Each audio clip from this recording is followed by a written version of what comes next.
Oke, Assalamualaikum warahmatullahi wabarakatuh.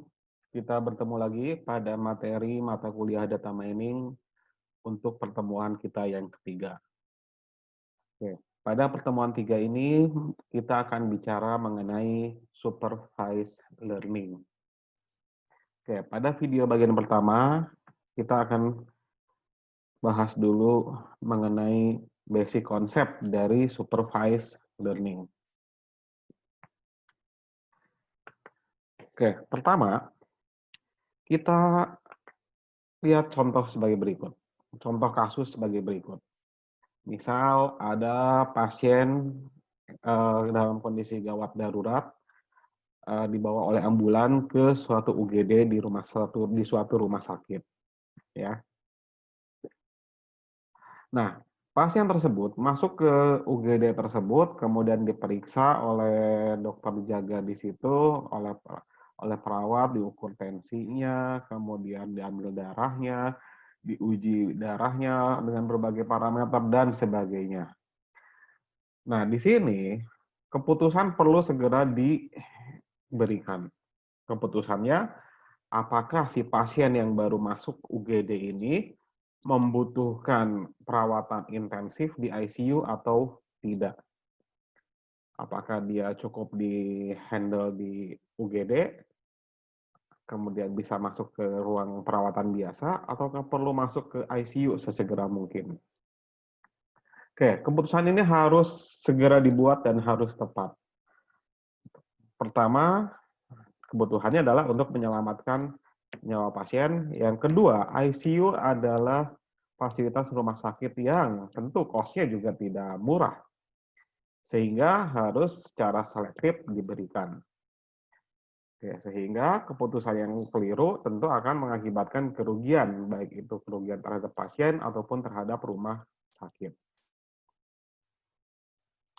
Sehingga di sini kita harus si pihak UGD harus bisa memprediksi kira-kira pasien tersebut dia beresiko tinggi yang membutuhkan ICU kah, ataukah dia beresiko rendah yang tidak membutuhkan ICU. Maka si dokter jaga atau perawat yang ada di UGD tersebut harus bisa membedakan, ya, berdasarkan kondisi si pasien tersebut. Ya. Nah, bagaimana caranya? Tentu si dokter jaga yang di UGD ataupun perawat yang di UGD tersebut, mereka sudah punya pengalaman. Mereka sudah tahu kira-kira bagaimanakah ciri-ciri pasien yang membutuhkan ICU, bagaimanakah pasien yang tidak atau belum membutuhkan ICU. Ya, sehingga begitu ada pasien masuk, diukur dengan berbagai parameter, maka kemudian bisa diputuskan, oke, pasien ini masuk ICU. Ya, seperti itu. Oke, ini adalah salah satu contoh permasalahan dalam supervised learning.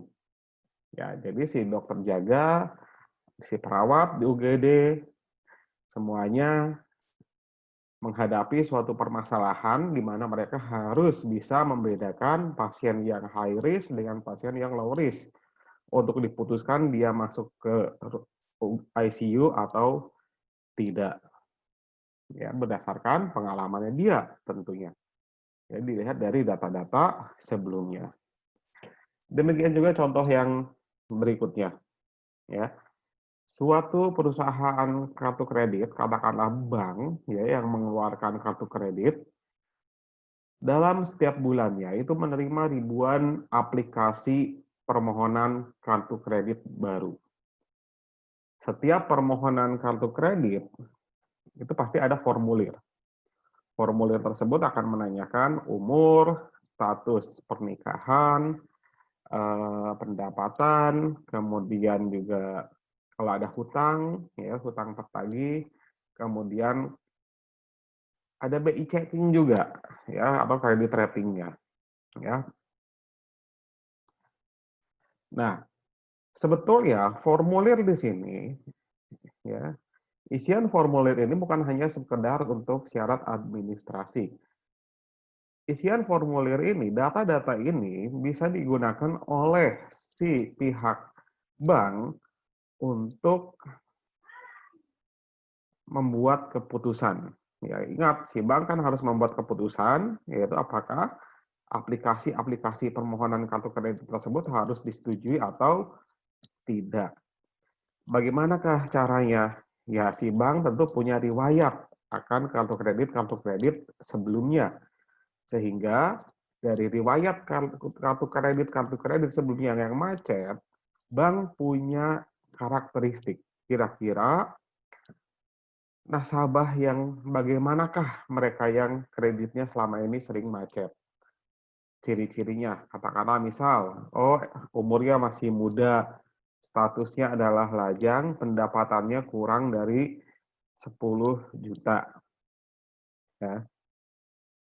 Maka kalau misal nanti ada aplikasi kartu kredit, ada permohonan kartu kredit di mana si nasabah yang mengajukan tersebut memiliki ciri-ciri yang hampir sama dengan ciri-ciri nasabah yang selalu macet tersebut, ya mungkin keputusannya adalah akan di-reject kartu kreditnya, ya, di-reject. Tapi kalau tidak, ya tentu akan di-approve atau disetujui si kartu kreditnya tersebut.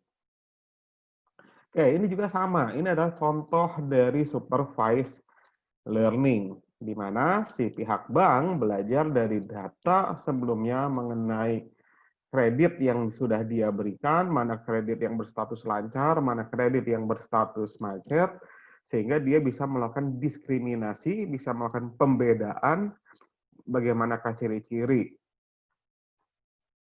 nasabah yang kreditnya macet dan bagaimanakah nasabah yang kreditnya selalu lancar pembayarannya.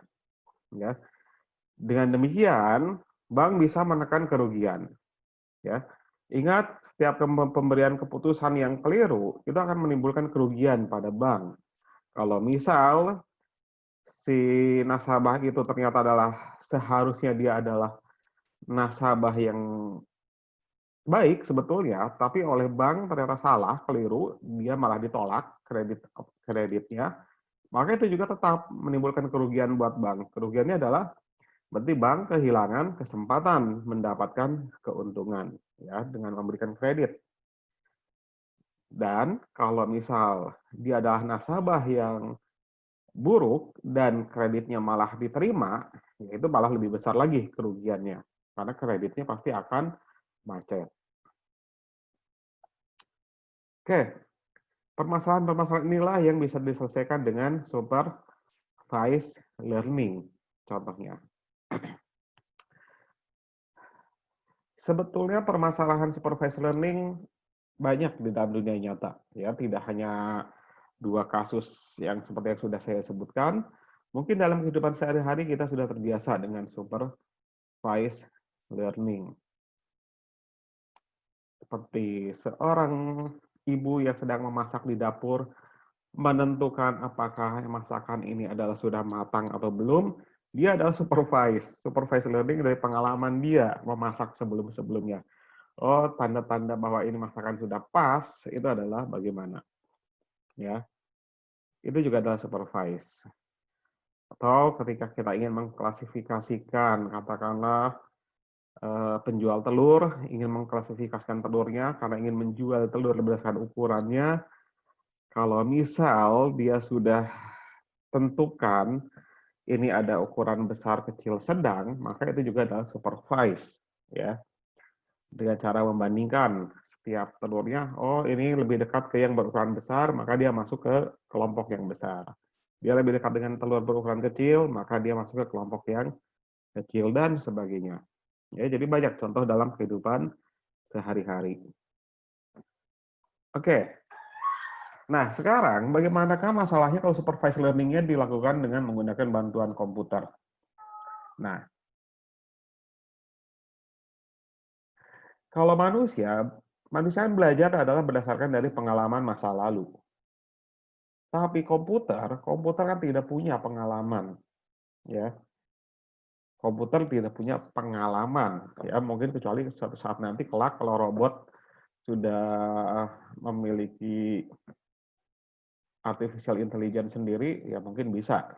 Ya, tapi setidaknya komputer desktop kita, laptop kita tidak memiliki pengalaman. Sehingga komputer kita itu belajarnya bagaimana caranya? Komputer kita belajarnya adalah dari data lalu yang kita input, ya. Jadi komputer belajarnya adalah dari data masa lalu yang kita input. Pengalamannya adalah data yang diinput, ya. Nah, fokus dari supervised learning itu adalah supervised learning dengan menggunakan bantuan komputer, fokusnya adalah si komputer tersebut akan mempelajari suatu fungsi target yang bisa digunakan untuk memprediksi nilai dari suatu kelas atribut diskrit.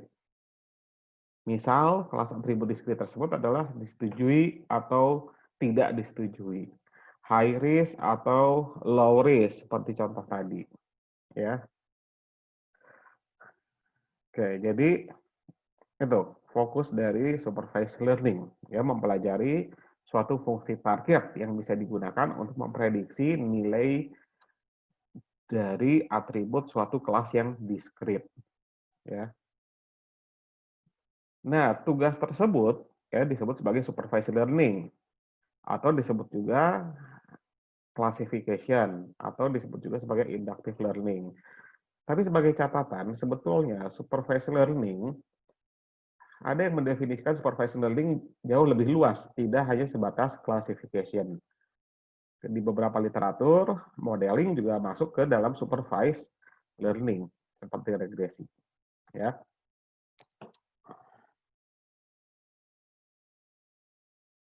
Oke, tapi dalam mata kuliah kita memfokuskan supervised learning pada classification.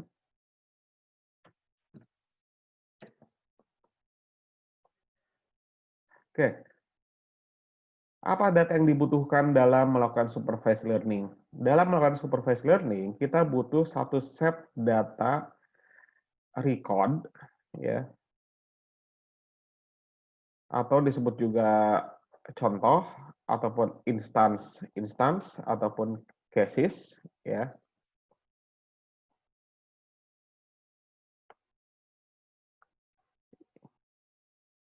yang memiliki sebanyak K atribut, ya, seperti ini maksudnya.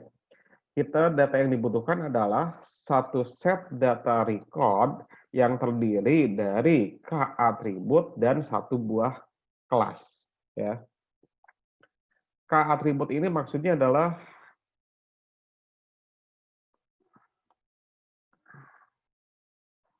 banyaknya variabel yang menjadi karakteristik, ya, sebagai yang akan menjadi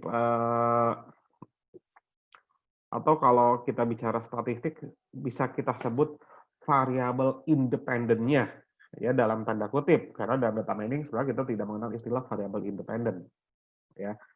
Jadi ada sebanyak K atribut dari variabel independennya, ya.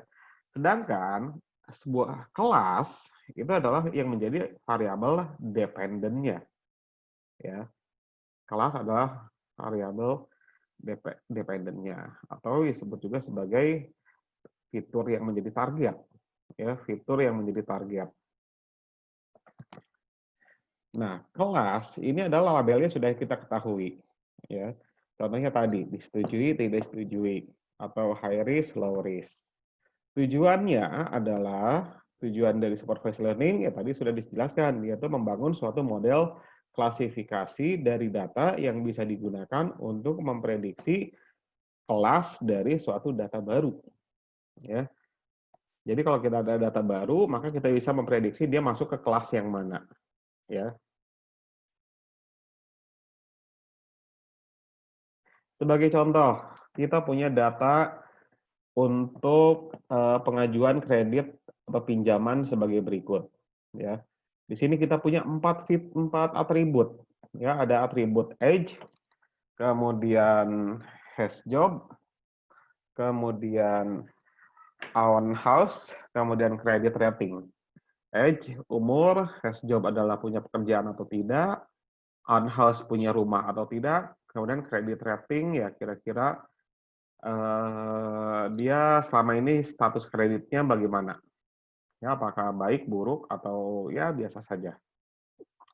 Kemudian kita punya satu kelas ya yang menjadi target. Kelasnya, satu kelas tersebut adalah kredit tersebut disetujui atau ditolak. Disetujui atau ditolak. Oke, di data masa lalu kita punya 15 data sebelumnya. Kita punya 15 data. Oke. Dari sini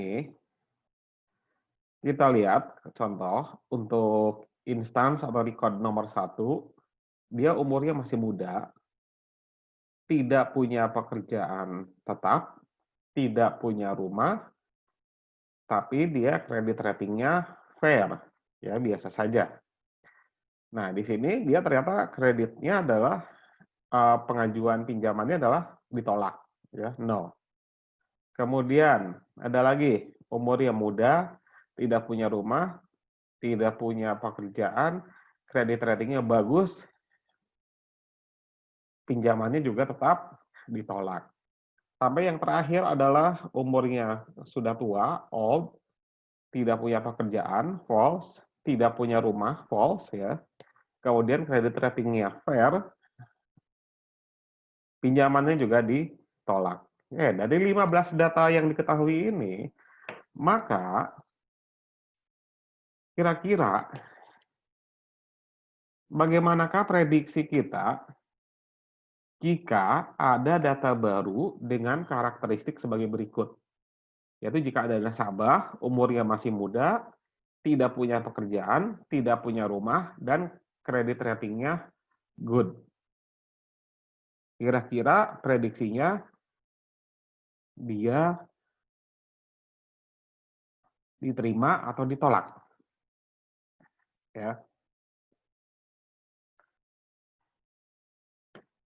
Nah, di sini supervised learning, dengan menggunakan supervised learning, kita akan mempelajari suatu model klasifikasi dari data yang 15 di atas tadi. Ya. Kemudian model yang dibuat dari ke-15 data tersebut akan kita gunakan untuk mengklasifikasikan si data baru ini. Ya. Sehingga kita bisa memprediksi apakah dia di sini yes atau no. Oke, kalau kita manusia tentu secara cepat mungkin bisa ya, secara kasat mata bisa kita lihat yang false, false, good. Oh, ini sepertinya adalah no ya, karena sama kasusnya sama seperti yang ID nomor 2 ya. Nah, tapi kita kan ingin membangun suatu model yang tidak hanya karena kemiripan dengan salah satu pengamatan saja, tapi kita harus mencari model yang kira-kira dia harus robust ya, dan harus berlaku untuk yang lain. Nah, supervised learning dalam prosesnya terbagi menjadi 2 langkah pada prinsipnya.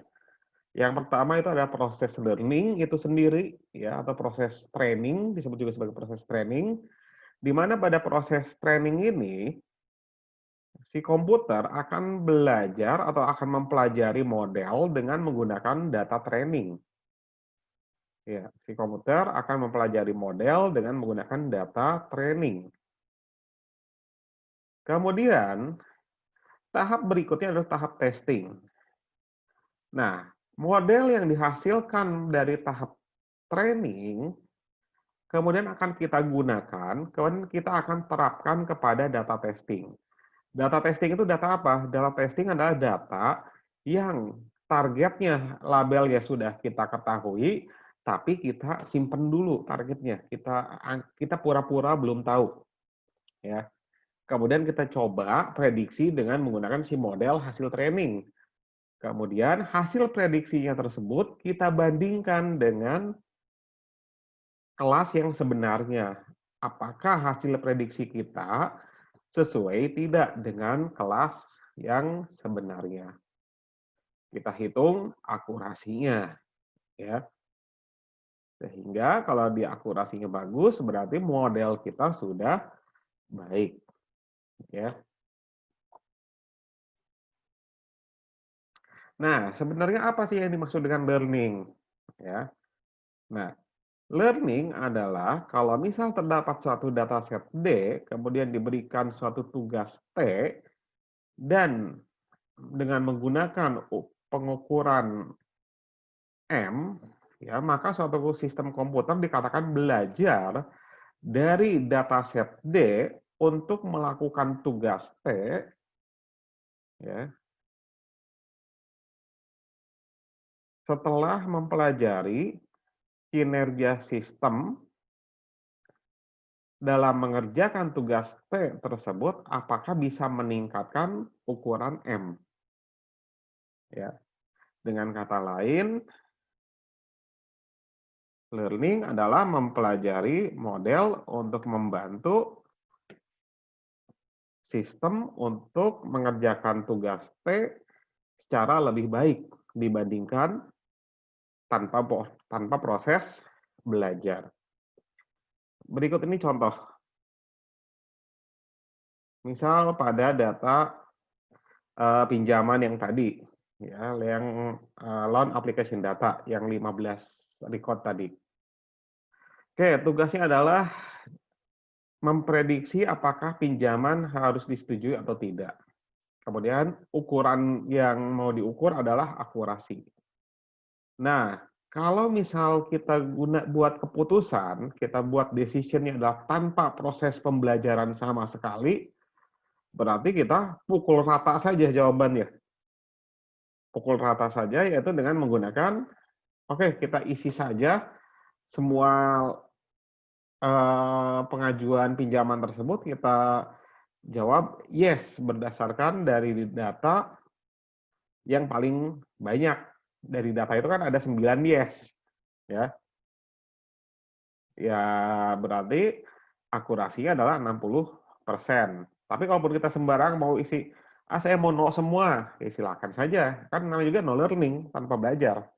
Tapi kalau no semua, akurasinya adalah 40% berarti. Ya, lebih rendah berarti. Nah, kalau tanpa belajar, dia maksimum hanya bisa 60%. Jadi kalau tanpa belajar, pilihannya hanya ada dua. Bisa dapat akurasi 60%, yaitu kalau dia jawabnya yes semua, atau dia akan dapat akurasi 40% kalau dia jawabnya kalau dia prediksinya no semua, ya. Nah, di sini sebetulnya kita bisa melakukan lebih baik. Kita bisa membuat akurasi lebih dari 60%, yaitu dengan proses learning dari data. Nah, dengan proses learning, kita bisa meningkatkan akurasi. Sebagai salah satu contoh paling sederhana, learning, misal, kita bisa melakukan learning sebagai berikut. Nah, ini contoh tanpa learning. Yang pertama tanpa learning dulu. Tanpa learning di sini kita isi yes semua, no learning, ya. Sehingga yang tepat prediksinya adalah hanya ada 9. 1, 2, 3, 4, 5, 6, 7, 8, 9. Nah, sedangkan bagaimana kalau pakai proses learning? Di sini learning kita hanya cukup learning berdasarkan pada satu variabel saja. Katakanlah kita learning hanya berdasarkan age.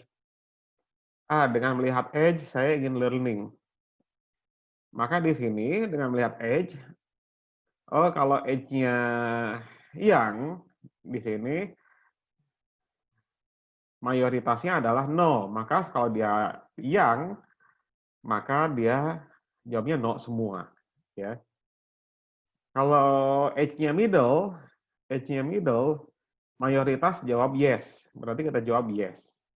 Kalau dia old, mayoritas jawab yes, berarti kita prediksi yes. Nah, di sini ya lumayan agak naik, ada 1, jadi 10 akurasinya. 10 dari 5 ya. Nah, ini hanya baru menambahkan satu learning pada satu variabel. Kalau kita satu atribut, kalau kita learning dengan menggunakan keempat atribut, maka bisa jadi akurasi kita akan semakin baik, ya. Oke, itu ilustrasi ya. Nah, dalam proses learning ada satu asumsi yang sangat penting, sangat mendasar yang perlu dipegang, ya. Khususnya ketika kalian akan membagi data menjadi data training dan data testing. Asumsinya adalah distribusi dari training example, dari si data training, harus identik terhadap distribusi dari si data testing. Meskipun pada prakteknya, asumsi ini sangat sering terlanggar, karena bagaimanapun sangat sulit memecah data, membagi data, sehingga distribusinya harus sama persis. Distribusi di sini bukan berarti distribusi data, ya, bukan distribusi dalam arti distribusi probabilitas, tapi dalam arti sebaran datanya. Sebaran itu ya proporsi datanya, ya, dalam arti itu. Nah, meskipun pada prakteknya sering terjadi pelanggaran akan asumsi ini, tapi biasanya ya masih bisa ditoleransi kalau dia masih tidak terlalu besar pelanggarannya. Suatu pelanggaran yang besar jelas akan menghasilkan akurasi yang jelek, ya. Nah, sehingga bagaimana caranya untuk mencapai akurasi yang baik? Maka kita harus memastikan si data testing itu harus benar-benar merepresentasikan si data training. Terbalik, data training itu harus merepresentasikan data testing. Ya, berarti data testing dan data training itu ya sama, ya. Saya beri ilustrasi seperti ini, ya. Kalau misal di sini observasi 3 sampai 15 kita jadikan data training, kemudian observasi 1 dan 2 kita jadikan sebagai data testing, apakah ini baik? Ya, jawabannya tidak. Ya. Kenapa? Karena di sini data testing hanya mengandung satu kelas, hanya ada no. Sedangkan data training adalah ada yes, ada no. Ya. Nah, di sini maksudnya di sini ketika kita memecah data training, data testing, meskipun nanti kelak di data testing ada no, ada yes, di data training ada no, ada yes, maka di sini proporsinya juga harus sama. Data testing itu mengandung no sebesar 30%, maka di si data training juga harus 30%. Ya. Demikian juga untuk atribut, si atribut. Ya. Nah, di sini jangan sampai di si data testing muncul atribut kategori yang di data training tidak ada. Contoh, misal, kalau di si data testing ternyata adalah ada edge-nya adalah yang, tapi di data training, katakanlah di data training nggak ada edge yang, tiba-tiba muncul di testing ada yang. Tentu si classifier akan kebingungan, nanti komputer bingung.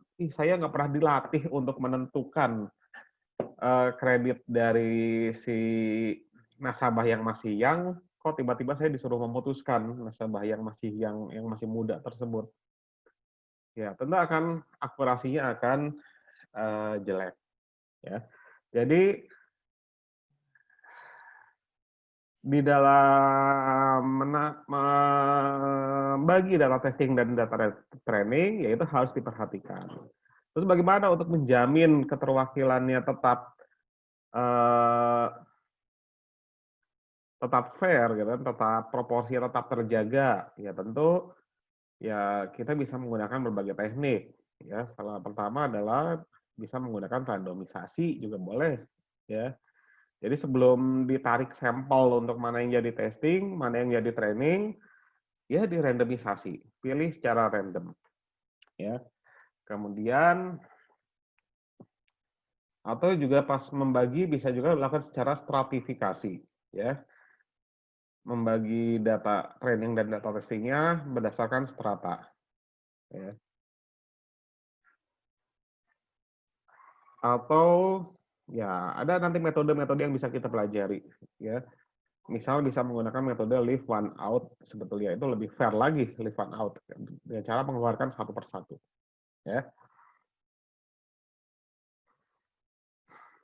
Oke, bagian pertama itu sudah saya jelaskan.